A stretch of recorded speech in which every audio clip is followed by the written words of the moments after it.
8 మంది బీజేపీ ఎంపీలు గెలిచారు. ఏం చేస్తున్నారు మీరు?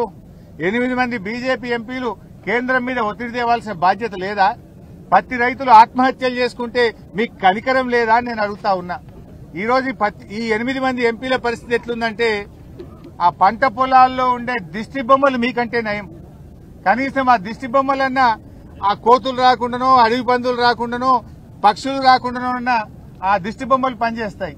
మీరేం లాభం? 8 మంది ఎంపీలు గెలిచి ఒక్కసారి నోరు విప్పరు, పత్తి రైతుల గురించి మాట్లాడరు, కేంద్ర ప్రభుత్వాన్ని ప్రశ్నించరు. ఇక 8 మంది కాంగ్రెస్ ఎంపీలు గెలిచిండ్రు. ఎంతసేపు కేసీఆర్ ను తిట్టుడు, బీఆర్ఎస్ ను తిట్టుడే. మీరు ఎన్నడన్నా పత్తి రై ఎందుకు గొంటలేరు అని పార్లమెంట్ లో 8 మంది కాంగ్రెస్ ఎంపీలు నిలదీశారా? ప్రశ్నించారా? కాంగ్రెస్ ప్రశ్నించదు, బీజేపీ అడగదు. ఇవాళ బీజేపీ ప్రభుత్వము బడా బడా పారిశ్రామికవేత్తలకు 1,00,000 కోట్ల రూపాయల రుణమాఫీ చేశారు. 1,00,000 కోట్లు మాఫీ చేశారు. మరి మా రైతులకు ఎందుకు చేయరు? బీజేపీ ప్రభుత్వం 1,00,000 కోట్లు బడా పారిశ్రామికవేత్తలకు మాఫీ చేశారు, మా పేద రైతులకు ఎందుకు చేయరు?